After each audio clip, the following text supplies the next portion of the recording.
Hello students, आज हम लोग समाकलन योग की सीमा के रूप में पढ़ेंगे the integral as the limit of a sum. यानी यहाँ पे जो अपने डेफिनेट इंटीग्रल पढ़ा था, इसको हम योग परिभाषा द्वारा समाकलन किस तरीके से ज्ञात करेंगे, यहाँ पर आज हम इस क्वेश्चन को देखेंगे। तो चलिए क्वेश्चन को स्टार्ट करते हैं। उस क्वेश्चन को स्टार्ट करने से पहले हम यहाँ पे फार्मूला देख लेंगे, कौन सा फार्मूला हमारे पर यहाँ पर यूज़ में करेंगे। सपोज दैट हमारे पास कोई वैल्यू है integration of A to B F X D X, ये हमारे पास वैल्यू है और इसका समाकलन अगर आप कर रहे हैं तो इसमें अगर हम योग परिभाषा लगाएं तो यहाँ पर लिखेंगे लिमिट में एच टेंड्स टू 0, यहाँ पर हो जाएगा एच और ब्रैकेट में हो जाएगा एफ ए। यहाँ पे देखिए ये जो लोअर लिमिट है, ये लोअर लिमिट को हम यहाँ पे लिखेंगे, ये हो जाएगा एफ ए, प्लस में हो जाएगा F A plus two F A plus H, फिर हमारे पास हो जाएगा एफ ए प्लस 2h, फिर हमारे पास हो जाएगा एफ ए प्लस 3h और इसी तरीके से ये आपका डॉट डॉट और यहाँ पर हो जाएगा F A plus N minus 1 into H, ये हमारे पास वैल्यू हो जाएगी। ठीक है, और यहाँ पर जो n का मान है, यहाँ पर जो NH की वैल्यू है, यहाँ पर जो हमारे पास NH की वैल्यू है वो हो जाएगी b माइनस ए, अपर लिमिट माइनस का लोअर लिमिट। अब यहाँ पर एक चीज़ आप देख रहे हैं कि कहीं कहीं पर हमारे पास यहाँ पर n टाइम्स टू इन्फिनिटी होता है, इसकी जगह पर कहीं कहीं पर n टाइम्स टू इन्फिनिटी होगा। तो देखिए n टाइम्स टू जो इन्फिनिटी है हमारे पास, ये क्या होता है, ये आपके पास यस टेंड्स टू 0 के इक्वल होता है, या फिर अगर यस टेंड्स टू 0 है वो हमारे पास n टेंड्स टू इन्फिनिटी होगा। ऐसा क्यों होता है, क्योंकि अगर हम यहाँ से h की वैल्यू को निकालें तो h की वैल्यू क्या हो जाएगी हमारे पास b माइनस ए अपॉन n। तो यहाँ पर अगर n टेंड्स टू इन्फिनिटी रखेंगे तो h का मान क्या हो जाएगा 0। तो यहाँ पर इसके अकॉर्डिंग ये वैल्यू आपके पास बदल जाती है। तो अगर यहाँ पर करें तो n टेंड्स टू इन्फिनिटी कर लें या फिर h टेंड्स टू 0 कर लें। तो यहाँ पर हम आपका h टेंड्स टू 0 लेकर के चलेंगे। ओके, चलिए, तो ये हमारे पास फार्मूला है। अब इस फार्मूले पे हमें एक चीज़ और ध्यान में रखना है कि कुछ प्रसार वगैरह है, इन प्रसार वगैरह को हम यहाँ पर ध्यान से देखेंगे। तो चलिए हम नोट में कुछ प्रसार वगैरह को याद कर लेते हैं। कुछ एक्सपेंशन है आपके पास। तो जैसे अगर हम कहें प्राकृतिक संख्याओं का योगफल, क्या कहें, प्राकृतिक संख्याओं का योगफल, जिसको आप सिग्मा एन कहते हैं, प्राकृतिक संख्याएं, ये होता है 1 + 2 + 3 + डॉट डॉट n पदों तक अगर निकालें तो इसका फार्मूला होता है n + 1/2। अगर यही योगफल हमारे पास क्या हो जाए, n-1 पदों तक हो जाए, 1 + 2 + 3 + डॉट डॉट n-1, तो इसका फार्मूला हो जाएगा n-1 और यहाँ पर जब n-1 रखेंगे तो अपॉन n डिवाइड बाई 2। फिर इसके बाद में नेक्स्ट फार्मूला हम यहाँ से देखेंगे। अगर हम बात करें प्राकृतिक संख्याओं का योगफल, वर्गों का योगफल बात करें तो सिग्मा n स्क्वायर, ये हो जाएगा 1 square + 2 square + 3 square + dot dot n square और इसका फार्मूला हमारे पास होता है n+1 और ब्रैकेट में 2n + 1 डिवाइड बाई 6, ये हमारे पास वैल्यू होती है। अगर ये n पदों तक ना निकालें, इसको हम निकाल लें n-1 पदों तक, 1 square + 2 square + 3 square + dot dot, यहाँ से वैल्यू अगर हम निकालते हैं n-1 का स्क्वायर यानी n-1 पदों तक, तो यहाँ वैल्यू हो जाएगी n-1, यहाँ पर जब रखेंगे तो n हो जाएगा, यहाँ पर जब रखेंगे तो आएगा 2n - 2 यानी वैल्यू आएगी हमारे पास 2n - 2 यानी हो जाएगा 2n - 1 डिवाइड बाई 6। तो ये हमारे पास वैल्यू हो जाएगी। नेक्स्ट हम यहाँ पर बात करें कि अगर हम यहाँ से निकालें प्राकृतिक संख्याओं के घनों का योगफल यानी सिग्मा n³, तो ये होता है हमारे पास 1³ + 2³ + 3³ + डॉट डॉट n³ और अगर प्राकृतिक संख्याओं के घनों का योगफल निकालते हैं तो ये हमारे पास वैल्यू हो जाएगी n + 1/2 का होल स्क्वायर। और यहाँ से अगर हम वैल्यू निकालें n-1 पदों तक, तो यहाँ से हमारे पास वैल्यू हो जाएगी 1³ + 2³ + 3³ + डॉट डॉट, ये हो जाएगा हमारे पास n-1 का क्यूब यानी n-1 पदों तक निकालें तो यहाँ से हमारे पास वैल्यू आएगी, यहाँ पे देखिए अगर n-1 रखें तो ये वैल्यू हो जाएगी n-1, यहाँ पर अगर हम रखें तो वैल्यू आएगी n डिवाइड बाई 2 और ये इसका हो जाएगा होल स्क्वायर। तो ये हमारे पास कुछ प्रसार है, इनको आप ध्यान में रखेंगे। इसके बाद में यहाँ पर एक गुणोत्तर श्रेणी की हम बात कर लेते हैं। गुणोत्तर श्रेणी हमारे पास होती है ar² डॉट डॉट और लास्ट में आपके पास लिखते हैं nवां पद ar की पावर में n-1। अगर आप इसको योग करते हैं तो इसका योग का फार्मूला होता है ar की पावर में n-1 डिवाइड बाई r-1।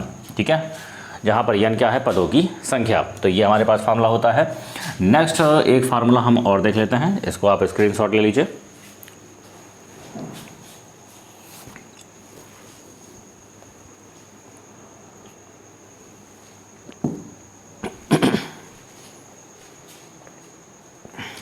चलिए अब यहाँ पे हम अगला फार्मूला देखेंगे। अगला फार्मूला हमारे पास है, साइन का फार्मूला है साइन ए, ठीक है। तो ये हो जाएगा साइन ए, प्लस में हो जाएगा साइन का ए प्लस एच, फिर हमारे पास हो जाएगा साइन का ए प्लस 2h, फिर हो जाएगा साइन का ए प्लस 3h और प्लस डॉट डॉट होता है हमारे पास। साइन में हो जाएगा A plus n minus 1 into H, ये हमारे पास वैल्यू हो जाएगी। और इसका मान हमारे पास होता है साइन का, ये वैल्यू हो जाएगी ए प्लस n माइनस 1/2h, ठीक है, ये हमारे पास वैल्यू हो जाएगी। और इंटू में हो जाएगा साइन का NH/2 और डिवाइड बाय हमारे पास हो जाएगा साइन का H/2। तो ये हमारे पास वैल्यू होती है। इसी तरीके से अगर हम कॉस की बात करें तो कॉस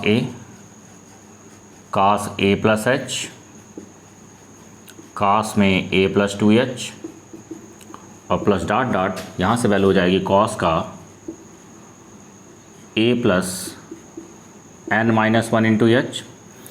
तो अगर हम इसकी वैल्यू की बात करें तो इसकी वैल्यू हमारे पास होती है कॉस ऑफ, यहाँ पर हो जाएगा A plus n minus 1/2h और इंटू में हो जाएगा हमारे पास साइन का H/2 और डिवाइड बाई हमारे पास हो जाएगा साइन का H/2। तो ये हमारे पास वैल्यू होती है, ये आप वैल्यू को देख लीजिए। इसके बाद हम लोग एक्सरसाइज को स्टार्ट करेंगे। यहाँ पर आपकी जो एक्सरसाइज स्टार्ट होगी एक्सरसाइज 7y, इसको आप देख लें।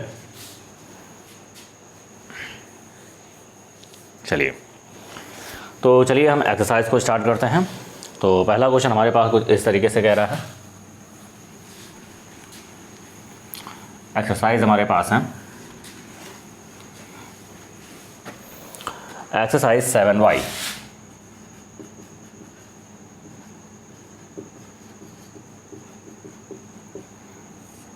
पहला क्वेश्चन हमारे पास कह रहा है कि योग परिभाषा द्वारा निम्नलिखित समाकलनों के मान ज्ञात कीजिए। पहला क्वेश्चन हमारे पास है integration of a to b x dx। पहला क्वेश्चन हमारे पास है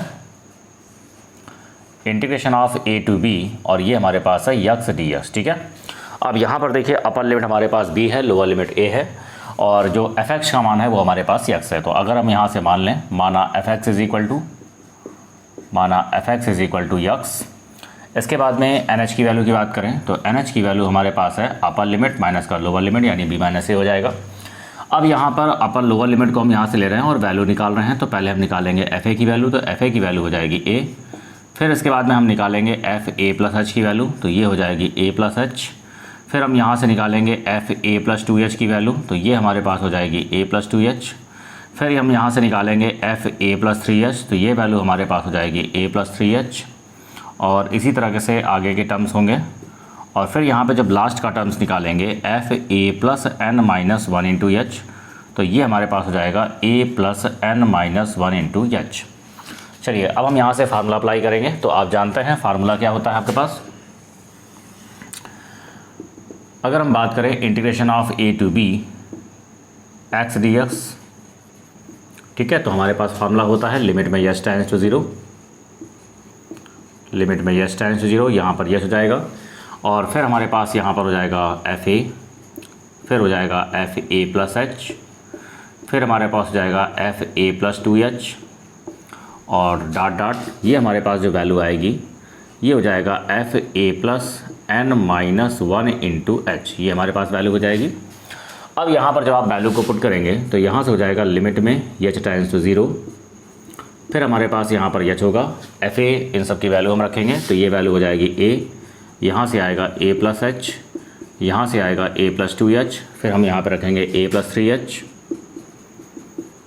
और डॉट डॉट, और लास्ट में हमारे पास टर्म्स है a plus n minus 1 into H, ये हमारे पास वैल्यू हो जाएगी। अब यहाँ पर आप देखें कि सारे टर्म्स आपके पास ऐड हो रहे हैं, तो यहाँ पर a प्लस a ये हमारे पास क्या है, n टर्म्स तक है, तो इसको हम एक साइड लिख लेते हैं। तो ये हो जाएगा a प्लस a और डॉट डॉट प्लस a। फिर इसके बाद में यहाँ पर देखिए h plus 2h plus 3h, ये हमारे पास है। अगर हम h कॉमन लेते हैं तो यहाँ बचेगा 1 plus 2 plus 3 plus dot dot, यहाँ पर हो जाएगा n माइनस का 1, ये हमारे पास वैल्यू हो जाएगी। तो यहाँ पर आप देख सकते हैं कि a प्लस ए को 2 बार जोड़ेंगे 2 आएगा, 3 बार जोड़ेंगे 3 आएगा, 4 बार जोड़ेंगे 4 आएगा, और ये आपके n टर्म्स तक जुड़े हैं तो ये हमारे पास कितना आ जाएगा na। तो यहाँ से वैल्यू हो जाएगी लिमिट में h टेंड्स टू 0, ये हो जाएगा h और इसकी वैल्यू हो जाएगी na। अब यहाँ पर आपके पास ये h है और ये प्राकृतिक संख्याओं का योगफल है और n-1 पदों तक है, तो इसके लिए मैंने आपको बताया था, ये देखिए n पदों तक योगफल होता है nn+1/2। तो अगर n-1 पर होता है तो यानी कि जगह पे ये n-1 रखेंगे तो वैल्यू आएगी हमारे पास n-1 और इनटू में आएगा n/2, ये हमारे पास वैल्यू होती है। अब चलिए h का हम यहाँ से गुणा कराएंगे तो हमारे पास वैल्यू हो जाएगी लिमिट में h टेंड्स टू 0, यहाँ पर h है, ये वैल्यू हो जाएगी na। अब अगर आप h का यहाँ पर गुणा करा दें तो ये देखिए n-1 है और h का इसी n में गुणा कराएंगे तो वैल्यू आएगी nh/2।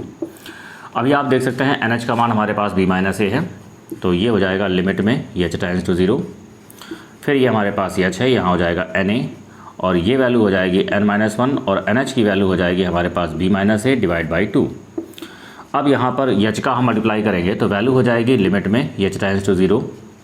जब आप h का मल्टीप्लाई करेंगे तो ये वैल्यू हो जाएगी nh इंटू a और यहाँ पर वैल्यू हो जाएगी nh माइनस का h और ये हो जाएगा हमारे पास b-a/2।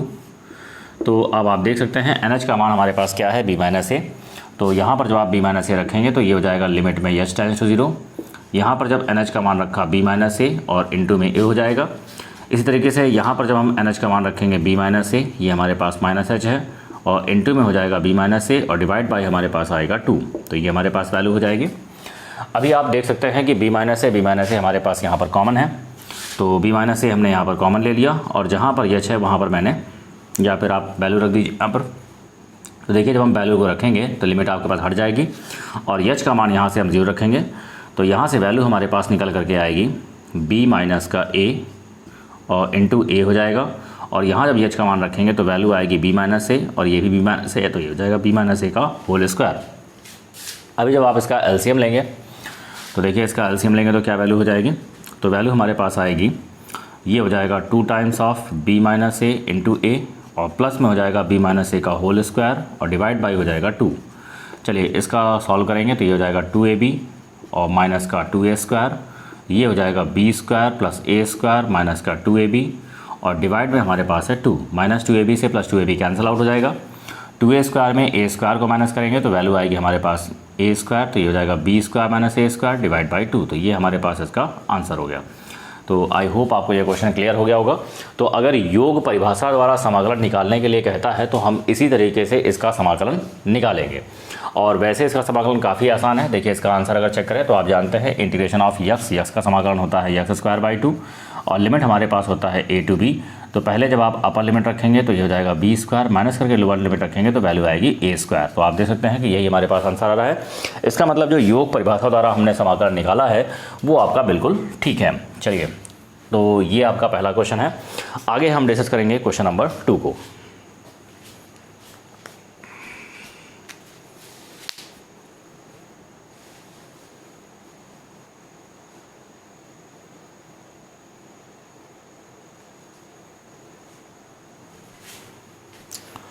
चलिए क्वेश्चन नंबर 2 को देखते हैं।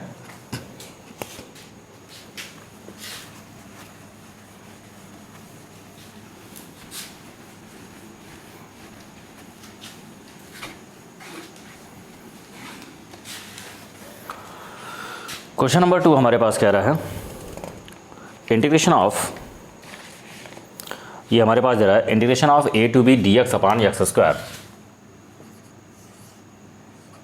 Integration of a to b dx upon X square, इसका आपको समाकलन ज्ञात करना है। तो यहाँ देखिए अपर लिमिट आपके पास b है, लोअर लिमिट a है और fx का मान हमारे पास है एक्स स्क्वायर। तो जब यहाँ पर हम मानेंगे माना fx is equal to X square, तो यहाँ पर हमने मान लिया माना fx is equal to X square. इसके बाद में जब हम यहाँ से निकालेंगे आपके पास और NH की वैल्यू की बात करें तो NH की वैल्यू हमारे पास है b माइनस का a। फिर इसके बाद में यहाँ पर लोअर लिमिट आपके पास a है तो यहाँ पहले निकालेंगे fa, तो वैल्यू हो जाएगी 1/a स्क्वायर। ठीक है, तो देखिए 1/a स्क्वायर की अगर हम बात करें तो 1/a स्क्वायर का मतलब क्या होगा। देखिए इसको हम 2 भागों में ब्रेक कर रहे हैं। किस तरीके से ब्रेक कर रहे हैं, अगर हम यहाँ पर ये कहें, चलिए या फिर कहते छोड़िए बाद में करेंगे इसको। फिर इसके बाद में अगर हम यहाँ से a प्लस h निकालें तो a प्लस h का मतलब हो जाएगा a प्लस h का होल स्क्वायर हो जाएगा। फिर अगर हम यहाँ से a प्लस 2h निकालें तो ये हमारे पास हो जाएगा 1/a प्लस 2h का होल स्क्वायर हो जाएगा। तो ये हमारे पास वैल्यू हो जाएगी। आगे के टर्म्स इसी तरीके से होंगे। अब यहाँ पर हम निकाल रहे हैं fa plus n minus 1 into H. अगर हम इस वैल्यू को निकालते हैं तो ये वैल्यू हो जाएगी 1/a plus n minus 1 into H का क्या हो जाएगा, होल स्क्वायर। इसको थोड़ा कैलकुलेशन कर लेंगे तो इसका कैलकुलेशन आ जाएगा 1/a प्लस यहाँ हो जाएगा nh और माइनस का h का होल स्क्वायर हो जाएगा। NH की वैल्यू अगर हम यहाँ से रखते हैं तो NH की वैल्यू हमारे पास है b minus a minus h का होल स्क्वायर। ये देखिए a से कैंसिल आउट हो गया तो यहाँ वैल्यू आएगी 1/b माइनस h का होल स्क्वायर। तो ये हमारे पास वैल्यू है। तो ये आएगी fa plus n minus 1 into H का मान आ गया। ठीक है, चलिए अब हम यहाँ पे फार्मूला अप्लाई करेंगे। तो फार्मूला हमारे पास क्या बनेगा, integration of a to b dx upon x square. तो इसकी जो वैल्यू हमारे पास होगी लिमिट में h टेंड्स टू 0 हो जाएगा। ठीक है, यहाँ पर हो जाएगा h, यहाँ पर हो जाएगा fa, फिर हमारे पास हो जाएगा fa प्लस h। इसके बाद में यहाँ पर वैल्यू हो जाएगी fa प्लस 2h हो जाएगा हमारे पास, फिर हो जाएगा fa प्लस 3h हो जाएगा और डॉट डॉट लास्ट हमारे पास आएगा fa plus n minus 1 into h। ये हमारे पास वैल्यू हो जाएगी। अब यहाँ पर आप वैल्यू को पुट करेंगे तो लिमिट में h टेंड्स टू 0, ये हमारे पास है h। fa की वैल्यू की बात करें तो fa की वैल्यू हमारे पास है 1/a स्क्वायर। इसकी वैल्यू जब निकालेंगे तो 1/a प्लस h का स्क्वायर हो जाएगा। यहाँ पर जब इसकी वैल्यू निकालेंगे तो a प्लस 2h का होल स्क्वायर हो जाएगा। आगे next term 1/a plus 3h का होल स्क्वायर हो जाएगा। इसी प्रकार से यहाँ का जो लास्ट वाला टर्म है वो हमारे पास है b माइनस h का होल स्क्वायर। तो ये वैल्यू हो जाएगी b माइनस h का होल स्क्वायर। ये वैल्यू हमारे पास निकल के आ जाएगी। चलिए अब यहाँ पर हम क्या कर रहे हैं, h का गुणा करा रहे हैं। तो देखिए अगर हम h का गुणा कराएंगे तो ये हो जाएगा लिमिट में h टेंड्स टू 0। यहाँ पर हमारे पास हो गया h/a स्क्वायर। फिर इसके बाद में यहाँ पर हमने h का गुणा किया तो h/a प्लस h का होल स्क्वायर हो जाएगा। यहाँ पर जब h का गुणा करेंगे तो h/a प्लस 2h का होल स्क्वायर हो जाएगा डॉट डॉट, और यहाँ पर गुणा करेंगे तो h/b माइनस h का होल स्क्वायर हो जाएगा। अब देखिए यहाँ पर अगर हम आपसे कहें कि अगर हम 1/2 स्क्वायर की वैल्यू निकालें, ठीक है, तो 1/2 स्क्वायर की वैल्यू हमारे पास क्या होगी। देखिए 1/2 स्क्वायर का मतलब हो जाएगा 1/2 इंटू 2, ऐसा हम कर सकते हैं। और 1/2 इंटू 2 का मतलब होता है 1/4। और देखिए 1/4 की अगर हम बात करें तो इसका मान हमारे पास होता है 1/4 को जब आप सॉल्व करेंगे तो इसकी वैल्यू हमारे पास आएगी 0.25। ये हमारे पास वैल्यू हो जाएगी। ठीक है, 0.25 निकल करके आएगा। इसके बाद में सपोज दैट अगर हम यहाँ से वैल्यू क्या करें कि यहाँ पर कोई वैल्यू हम यहाँ पर एक मान हम जोड़ रहे हैं यहाँ पर, ठीक है, कोई भी वैल्यू आप जोड़ दीजिए। अगर हम यहाँ पर क्या करें, इस 1/2 स्क्वायर को हमने क्या कर दिया कि देखिए यहाँ पर 2 में हम एक वैल्यू जोड़ रहे हैं तो यहाँ पर हमने कर दिया 2 + 1। तो सपोज दैट अगर 2 + 1 कर दिया तो 2 + 1 कितना होगा 3, 3 इंटू 2 कितना हो जाएगा 6। तो देखिए 1/6 को जब डिवाइड करेंगे तो 1/6 को जब डिवाइड करेंगे तो वैल्यू आएगी 0.16 इसकी वैल्यू हो जाएगी। तो ये आएगी 0.16, ये हमारे पास वैल्यू हो जाएगी, एक बार जाएगा। इसके बाद में सपोज़ करें कि अगर हम यहाँ से वैल्यू को निकालें 1/2 और इसमें कोई एक वैल्यू को कम कर दें तो वैल्यू आएगी 1/2, और 1/2 का मतलब हो जाएगा पॉइंट का 5 हो जाएगा हमारे पास। तो ये वैल्यू निकल करके आएगी। तो चलिए इस तरीके से हमारे पास आप देख सकते हैं कि अगर हम यहाँ पर क्या करते हैं कि ये अगर इसकी वैल्यू को ध्यान दें तो 0.25 है। अगर यहाँ पर वैल्यू को हम बढ़ा रहे हैं, ठीक है, देखिए यहाँ पे 2 था और इनटू में भी 2 था, तो यहाँ पर अगर हम कोई भी छोटी से छोटी क्वांटिटी अगर इसमें हम ऐड कर देंगे यानी वैल्यू अगर बढ़ जाएगी तो ये जो पूरा मान होगा वो इससे क्या होगा, कम होगा, यानी ये वैल्यू जो होगी इससे क्या होगी, लेस देन होगी। ठीक है, और अगर हम कोई वैल्यू घटा देते हैं यानी अगर घटाने पर हमारे पास इस वैल्यू से हमारे पास कोई छोटा मान यहाँ पे रखते हैं, कोई घटाने पर आपके पास इस वैल्यू से ये हार क्या हो जाएगा, छोटा हो जाएगा, और जैसे ही हार छोटा होगा तो इसका मतलब ये वैल्यू क्या हो जाएगी, बढ़ जाएगी। देखिए ये वैल्यू इससे क्या हो गई, ग्रेटर हो गई। तो कहने का मतलब यही है कि यहाँ पर हम क्या करने जा रहे हैं कि यहाँ पर a हमारे पास है, तो ये देखिए 1/a स्क्वायर को हम किस तरीके से लिख रहे हैं। अगर हम यहाँ पर कहें कि इस 1/a स्क्वायर को अगर हम कहें कि 1/a इंटू a कर सकते हैं, और इसको हमने a लिखा और a को लिख दिया a प्लस h। तो अगर 1/a प्लस h लिखा तो इसका मतलब ये जो वैल्यू है ये वैल्यू इस वैल्यू से क्या होगी, आपके पास बहुत ही छोटी हो जाएगी। क्योंकि अगर कोई वैल्यू जब आप हर में बढ़ रही है तो इसका मतलब हर में अगर कोई वैल्यू आपके पास बढ़ती है तो आपके पास पूरी भिन्न क्या होती है, कम हो जाती है। इसका मतलब इस भिन्न का मान जो होगा इस भिन्न से क्या होगा, अधिक होगा। इस भिन्न की वैल्यू अधिक होगी, इस भिन्न की वैल्यू कम होगी। तो इसी तरीके से इसको हम यहाँ पे ब्रेक कर रहे हैं। तो यहाँ पर सब में हम क्या कर रहे हैं, h जोड़ा है। अगर सभी में h जोड़ेंगे तो ये पूरा मान जो हमारे पास निकल करके आएगा वो क्या होगा, जो भिन्न हमारे पास बनेंगे या जो हमारे पास यहाँ वैल्यू बनेगा वो भिन्न इससे क्या होगा, कम होगा। तो यहाँ से हम क्या कर रहे हैं, which is less than or equal to, ठीक है, which is greater than or equal to, ये वैल्यू क्या होगी, greater than or equal to होगा, किसके greater than or equal to होगा, लिमिट में यच टेंड्स टू 0, और यहाँ पे देखिए हम क्या कर रहे हैं, यच अपान ए इंटू ए प्लस एच, ठीक है, और प्लस यच अपान, यहाँ पे देखिए इसको लिखा ए प्लस एच इंटू ए प्लस एच, और ए प्लस एच में जब ये जोड़ेंगे तो क्या हो जाएगा, ए प्लस 2h हो जाएगा। फिर इसी तरीके से हमने यहाँ पे लिखा यच अपान, ये लिखा ए प्लस 2h, और ए प्लस 2h में जब यच जोड़ेंगे तो कितना आएगा, ए प्लस 3h हो जाएगा, और ये हमारे पास डॉट डॉट आगे का टर्म्स होगा, यहाँ से आएगा यच अपान, ये हमने लिखा b माइनस एच, और यहाँ पर जब आप एक यच जोड़ेंगे तो हमारे पास क्या वैल्यू आएगी, b हो जाएगा। तो देखिए अगर हम इस वैल्यू को ध्यान से देखें तो ये वैल्यू इस वैल्यू से क्या होगी, हमेशा कम होगी, ठीक है ना, क्योंकि यहाँ पर आपके पास हर में हम क्या वैल्यू कर रहे हैं, बढ़ा रहे हैं, और अगर हर में कोई वैल्यू आप बढ़ा रहे हैं तो इसका मतलब जो भिन्न आएगी वो आपके पास क्या होगी, जो पहले वाली भिन्न थी उस भिन्न से वैल्यू क्या होगी, कम। तो इसका मतलब ये जो आपके पास वैल्यू निकल करके यहाँ से आएगी वो इससे क्या होगा, कम होगा, और ये वैल्यू क्या होगी, ग्रेटर। इसका मतलब आप कह सकते हैं कि which is less than or which is greater than or equal to this term. अब चलिए इसका हम कैलकुलेशन कर रहे हैं, और जरा ये भी ध्यान रखिएगा 1/2 2 - 1, अगर इसका मतलब अगर हम कोई वैल्यू इससे घटा देंगे तो घटाने पर जो हमारे पास भिन्न आएगी तो इसका मतलब ये भिन्न क्या होगी, इस भिन्न से आपके पास छोटी हो जाएगी, हर की वैल्यू छोटी हो जाएगी, और जैसे ही हर की वैल्यू छोटी हो जाएगी तो ये आपके पास जो माइनस करके भिन्न आएगा वो आपके पास क्या होगी, सबसे बड़ी होगी, और वो इससे भी बड़ी हो जाएगी, ठीक है।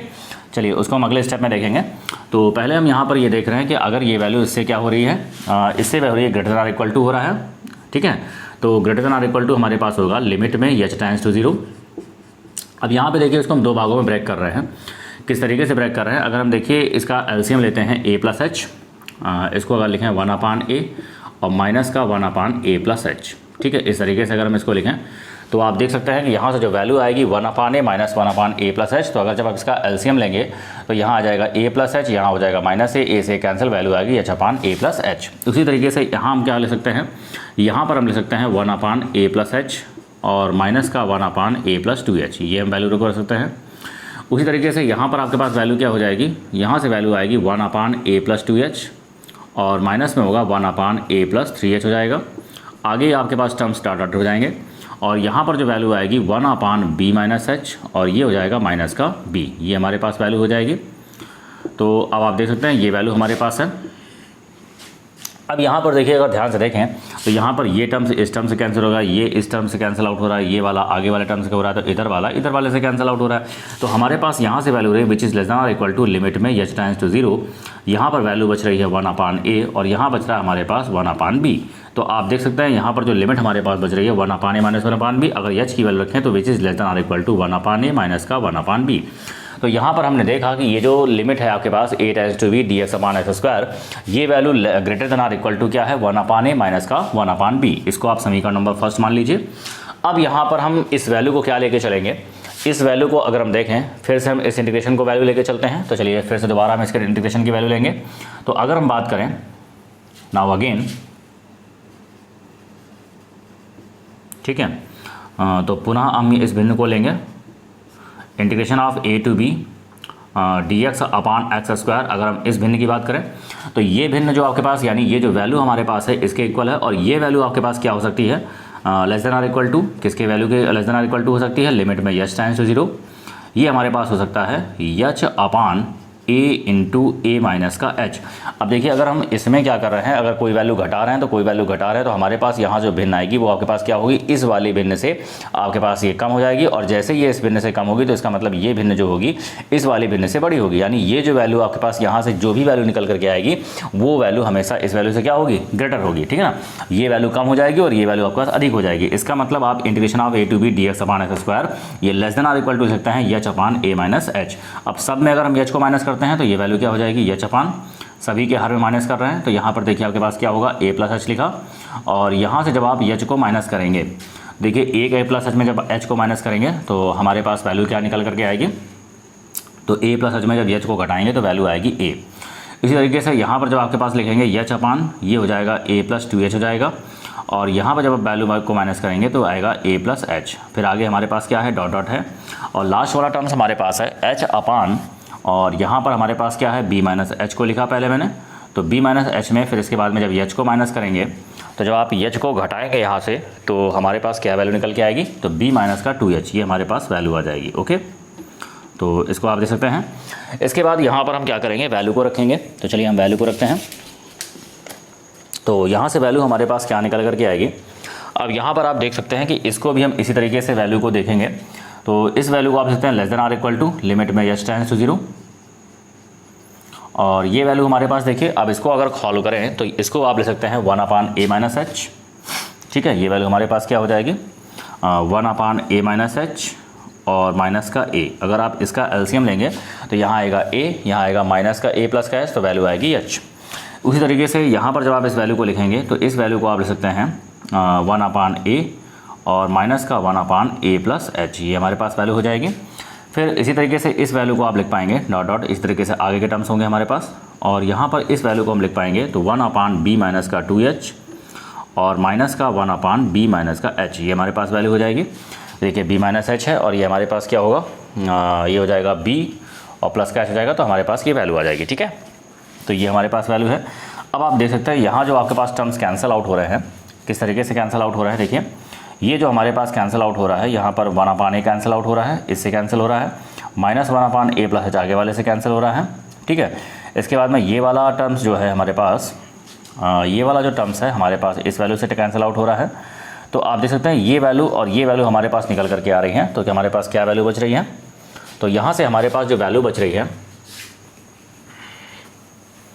देखिए यहाँ से हमारे पास वैल्यू क्या बच रही है, integration of a to b dx upon X square which is less than or equal to, हमारे पास क्या वैल्यू बच रही है, लिमिट में h टेंड्स टू 0, और यहाँ से वैल्यू हमारे पास बच रही है 1/a माइनस का h और माइनस का हमारे पास बच रहा है 1/b माइनस का h, ये हमारे पास वैल्यू बचेगी। अब यहाँ जब आप h का मान रखेंगे तो ये आएगा which is less than or equal to 1/a minus का 1/b, ये हमारे पास वैल्यू हो जाएगी। अब ये जो हमारे पास वैल्यू है इसको आप समीकरण नंबर सेकंड मान लीजिए, और ये हमारे पास क्या है, समीकरण नंबर फर्स्ट। तो समीकरण फर्स्ट व सेकंड से, समीकरण फर्स्ट व सेकंड से स्पष्ट है आपके पास, क्या स्पष्ट है। अब आप देख सकते हैं कि ये जो वैल्यू है हमारे पास less than or equal to greater than or equal to भी है, ये इंटीग्रेशन, और ये इंटीग्रेशन क्या है, less than or equal to भी 1/a माइनस 1/b है। इसका मतलब ये हो गया कि जो integration of a to b dx upon X square है, इसकी जो वैल्यू हमारे पास होगी ये 1/a माइनस 1/b के इक्वल होगी, और ये हमारे पास इसका आंसर हो गया। तो आई होप आपको ये क्वेश्चन क्लियर हुआ होगा। इसके बाद हम लोग आगे डिस्कस करेंगे क्वेश्चन नंबर थर्ड को। तो चलिए इसके बाद क्वेश्चन नंबर थर्ड को देखेंगे।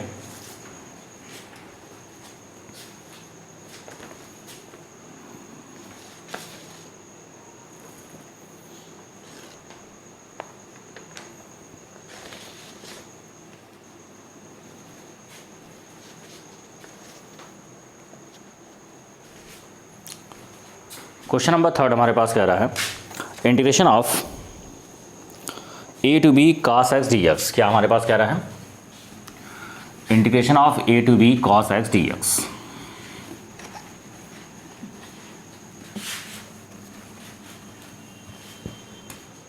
यहां पर हम सॉल्व करेंगे integration of a to b cos x dx, ये हमारे पास क्वेश्चन नंबर थर्ड है। तो यहाँ पर देख रहे हैं अपर लिमिट आपके पास b है, लोअर लिमिट a है, और जो फंक्शन हमारे पास दिया गया है f(x) वो हमारे पास दिया गया है cos x। अब यहाँ से अगर हम वैल्यू को निकालें तो अगर हम fa लोअर लिमिट हमारे पास a है तो fa की वैल्यू जो हो जाएगी वो हमारे पास cos a हो जाएगी। fa प्लस h की वैल्यू की बात करें तो ये हो जाएगा cos a प्लस h। फिर इसके बाद में fa प्लस 2h की बात करें तो ये हमारे पास हो जाएगा cos में a प्लस 2h जाएगा हमारे पास। फिर आगे का टर्म्स हम इसी तरह से लिख देंगे, और यहाँ से अगर हम वैल्यू निकालें fa प्लस n माइनस का 1 और इंटू h, तो इसकी वैल्यू हो जाएगी cos of a plus n minus का 1 इंटू h, ये हमारे पास वैल्यू हो जाएगी। तो चलिए इसको हम फार्मूला लगाते हैं यहाँ से। तो हमारे पास वैल्यू हो जाएगी, योग परिभाषा लगाते हैं, तो integration of a to b cos x dx, इसकी वैल्यू हो जाएगी लिमिट में h टेंड्स टू 0, और यहाँ हो जाएगा h, यहाँ वैल्यू होती है fa, प्लस में होता है fa प्लस h, फिर हमारे पास होता है fa plus 2h, fa plus 2h और डॉट डॉट, यहाँ पर हो जाएगा fa plus n minus 1 into h, ये हमारे पास वैल्यू हो जाएगी। अब यहाँ पर हम वैल्यू को पुट करेंगे तो यहाँ से वैल्यू हो जाएगी लिमिट में h टेंड्स टू 0 यहाँ हो जाएगा एच, एफ ए की वैल्यू को रखेंगे तो एफ ए की वैल्यू हमारे पास है कॉस ए, और इसकी वैल्यू को रखेंगे कॉस ए प्लस एच, फिर यहाँ पर इसकी वैल्यू को रखेंगे ए प्लस 2h हो जाएगा। आगे हमारे पास है डॉट डॉट, और यहाँ पर जब वैल्यू रखेंगे तो कॉस का A plus N minus 1 into H, और ये देखिए मैंने आपका इसकी वैल्यू मैंने लिखाई थी, इसकी वैल्यू क्या होती है आपके पास। चलिए इसका फार्मूला हम अप्लाई करेंगे तो यहाँ हो जाएगा लिमिट में एच टेंड्स टू 0, और इसकी वैल्यू हमने लिखाई थी आपको कॉस का A plus N minus 1/2 H, और इनटू में हो जाएगा हमारे पास साइन का NH/2, और डिवाइड बाय हमारे पास हो जाएगा साइन का H/2। ये हमारे पास वैल्यू होती है। चलिए इसको कैलकुलेट करेंगे तो यहाँ से वैल्यू हो जाएगी लिमिट में h टेंड्स टू 0, और यहाँ पर देखिए हमने लिख लिया 2, इसको हमने लिख लिया H/2 divide by sine H/2 लिख लिया हमने यहाँ पर, और फिर हमारे पास क्या है, इसको हमने लिखा 2, यहाँ पे 2 गुणा 2 का भाग कर दिया था, और ये हमारे पास क्या हो जाएगा साइन का NH/2 हो जाएगा, और इनटू में हमारे पास हो जाएगा कॉस का a प्लस एन माइनस 1/2 और इंटू एच, ये हमारे पास वैल्यू हो जाएगी।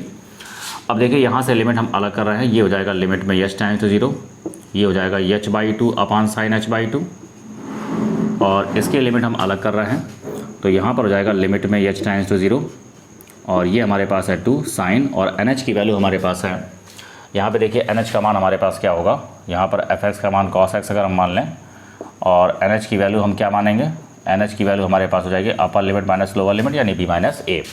तो यहाँ पर हमने NH की वैल्यू रख दी तो ये हमारे पास हो जाएगा b माइनस a/2, और इनटू में हमारे पास है a प्लस, यहाँ पर भी आप h का गुणा कर दें तो NH minus 1 NH minus h/2, ये हमारे पास वैल्यू हो जाएगी।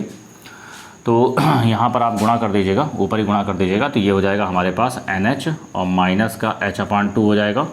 तो इस स्टेप में हम यहाँ पर NH का मान रख सकते हैं, तो जब यहाँ पे NH का मान रखेंगे तो ये हो जाएगा b माइनस का a माइनस का h डिवाइड बाई 2। तो यहाँ पर आप h का जब मान रखेंगे, देखिए थीटा अपॉन साइन थीटा है तो theta upon sine theta value 1 हो जाएगी, और यहाँ पर जब आप वैल्यू रखेंगे तो ये हो जाएगा 2 साइन b माइनस a/2, और यहाँ पर जब वैल्यू रखेंगे तो ये आ जाएगा कॉस का a प्लस, ये हो जाएगा b माइनस का a/2। अब यहाँ पर आप जब 2 एलसीएम लेंगे तो वैल्यू आएगी 2 साइन b माइनस का a/2, और यहाँ पर जब आप एलसीएम लेंगे तो ये हो जाएगा 2a प्लस b माइनस का a/2, और जब आप इसको सॉल्व करेंगे तो 2a में से a माइनस करेंगे तो वैल्यू आएगी b प्लस a। तो ये हमारे पास हो जाएगा 2 cos b प्लस a/2, और ये हो जाएगा साइन का b माइनस a/2। आप ज़रा याद करिए, आपने ट्रिग्नोमेट्री में फार्मूला पढ़ा था, साइन c माइनस का साइन d, तो इसका फार्मूला होता है 2 cos c प्लस d/2, और साइन में होता है c माइनस d/2। तो ये देखिए हमारे पास क्या दिख रहा है, 2 cos c प्लस d/2, और साइन में दिख रहा है साइन c माइनस d/2। तो इसका फार्मूला होता है साइन c और माइनस का साइन d, तो ये हमारे पास वैल्यू होती है। तो आई होप आपको ये क्वेश्चन क्लियर हो गया होगा। नेक्स्ट हमारे पास है क्वेश्चन नंबर 4। अब यहाँ पर जो आपके पास क्वेश्चन नंबर 4 कह रहा है, तो क्वेश्चन नंबर 4 भी इसी तरीके का है, उसको हम नेक्स्ट वीडियो में डिस्कस करेंगे। आज के लिए इतना ही रखते हैं। Okay, thank you.